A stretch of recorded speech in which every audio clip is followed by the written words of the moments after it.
প্রিয় দর্শক, আসসালামু আলাইকুম। সবাইকে স্বাগতম জানাচ্ছি নতুন একটা রেসিপিতে।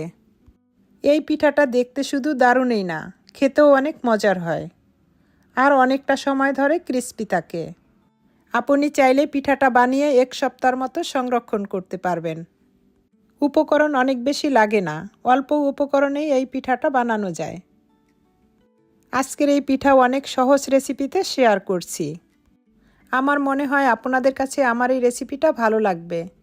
যদি ভালো লেগে থাকে, বন্ধুদের সাথে শেয়ার করে আমার চ্যানেলটাকে সাবস্ক্রাইব করে রাখবেন আর বেল বাটনটা অন করে রাখবেন।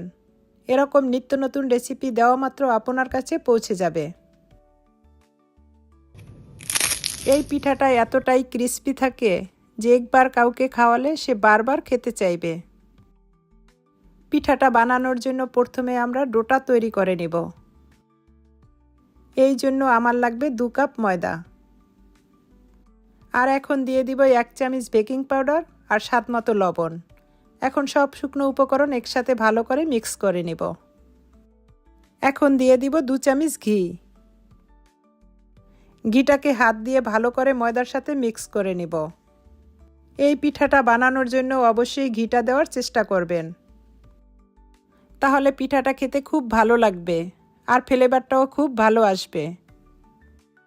এখন এই ডোটাকে দুধ দিয়ে বানিয়ে নিব। দুধের পরিবর্তে পানি দিয়েও বানাতে পারবেন। এই ডোটাকে এমনভাবে বানাতে হবে এটা যেন নরম না হয়, একটা শক্ত ধরনের ডো বানিয়ে নিব। এই ডোটা যতটা ভালো হবে, পিঠাটাও ততটাই পারফেক্ট হবে। এখন আমার ডোটা একদম রেডি। এখন এই ডোটাকে আমি 10 মিনিটের জন্য রেস্টে রেখে দিব। পিঠাটার জন্য এখন আমি চিনির সিরাপটা রেডি করে নিব। এই জন্য আমার লাগবে 1 কাপ চিনি। চিনিটাকে একটু হালকা ক্যারামেল করে নিব। এখন চিনিটাকে একটু নেড়ে চেড়ে দিব। দেখুন চিনিটা থেকে কত সুন্দর একটা কালার চলে আসছে। ক্যারামেলটা বেশি পুড়ে ফেলা যাবে না, তাহলে সিরাপটা তিতা লাগবে। এখন এই পর্যায়ে দিয়ে দিব 1/2 কাপ পানি। পানিটা দেওয়ার পর চিনিটা একটু জমাট বেঁধে যাবে, এতে ভয় পাওয়ার কিছু নেই। একটু জাল দিলেই চিনিটা গলতে শুরু করবে। এটা জাল দিতে সিরাপটা একটু হালকা ঘন হয়ে আসবে। তখন এই বুঝবেন আপনার সিরাপটা একদম রেডি। এই সিরাপটা নামানোর পরে আরেকটু ঘন হয়ে যাবে, এর থেকে বেশি জাল দেওয়ার দরকার নেই। আর সিরাপের কালারটাও কতটা সুন্দর হয়েছে। এখন আমি পিঠাটা বানিয়ে দেখাবো। ডোটাকে আরেকটু ভালো করে ডলে নিব। এখন এর থেকে ডোটাকে 3টা ভাগ করে নিব।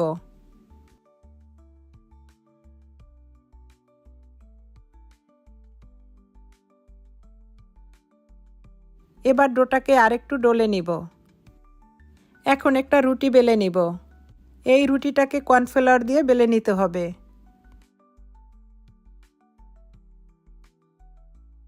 রুটিটা এমনভাবে বেলে নিতে হবে, একবারে কাগজের মতো পাতলা করে রুটিটা বেলে নিতে হবে। এই রুটিটা যতটা পাতলা হবে, পিঠাটাও ততটাই ক্রিস্পি হবে। দেখুন আমি রুটিটা কতটা পাতলা করে বেলে নিয়েছি।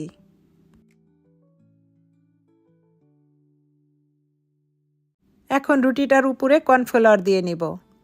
এভাবে পুরো রুটিটার উপরে কর্নফ্লাওয়ার দিয়ে নিব। এই কাজটা যতটা ভালো হবে, পিঠার শেপটাও ততটাই সুন্দর হবে। এখন পুরো রুটিটাকে এভাবে রোল করে নিব। আমি এই কাজটা কিভাবে করতেছি আপনারা দেখেই বুঝতে পারছেন।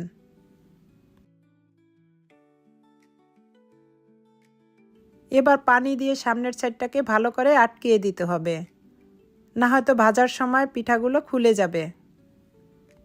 আমি কিভাবে রোলটা করেছি আপনারা দেখেই বুঝতে পারছেন। এখন একটা ছুরির সাহায্যে একটু বেঁকা করে এভাবে কেটে নিব। প্রতিটা পিস একই সাইজের কেটে নিতে হবে, তাহলে পিঠাগুলো বানানোর পরে দেখতেও খুব ভালো লাগবে। আমি এই পিঠাটা খুব সহজভাবে বানানোর চেষ্টা করেছি। যদি প্রথম থেকে খুব মনোযোগ দিয়ে দেখেন, তাহলে একবার দেখে আপনিও বানাতে পারবেন। একই পদ্ধতিতে আমি সব রোলগুলো কেটে নিয়েছি। এখন আমি পিঠাটা বানিয়ে দেখাবো। এখান থেকে একটা পিস নিয়ে এভাবে আঙ্গুল দিয়ে চাপ দিয়ে বেলুনের পিছন সাইড দিয়ে এভাবে চাপ দিলে প্রতিটা লেয়ার খুলে আসবে। এই কাজটা একদমই সহজ, একটু খেয়াল করে দেখলেই বুঝতে পারবেন। দেখুন পিঠাটা দেখতে কতটা সুন্দর হয়েছে। একই পদ্ধতিতে আমি আরও একটা পিঠা বানিয়ে দেখাবো। এভাবে বেলুনের পিছন সাইড দিয়ে চাপ দিলে দুই সাইডের লেয়ারগুলো খুলে আসবে। অথবা আপনারা আঙ্গুলের সাহায্যে চেপে এভাবেও পিঠাটা বানিয়ে নিতে পারবেন।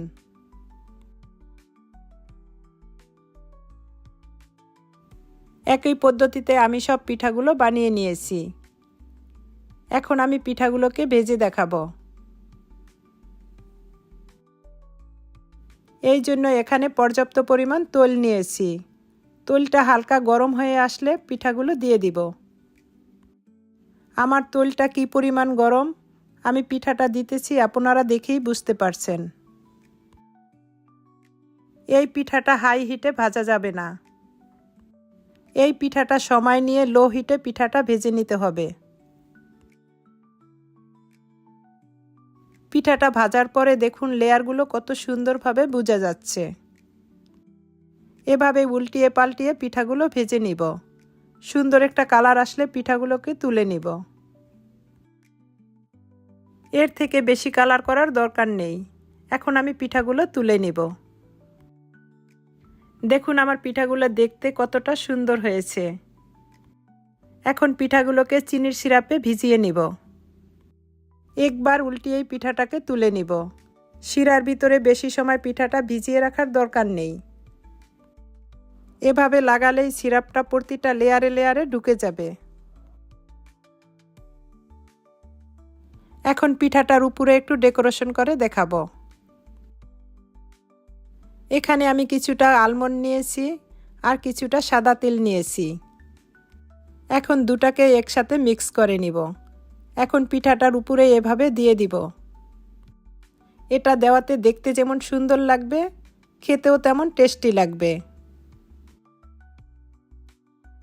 এটা একদমই অপশনাল, আপনারা যদি না দিতে চান স্কিপ করতে পারবেন। তবে দিলে খেতে বেশ ভালো লাগে। দেখুন আমার পিঠাটা দেখতে কতটা সুন্দর হয়েছে আর কতটা লোভনীয় হয়েছে। এই পিঠাটা এতটাই ক্রিস্পি যে অনেক দিন সংরক্ষণ করে খেতে পারবেন।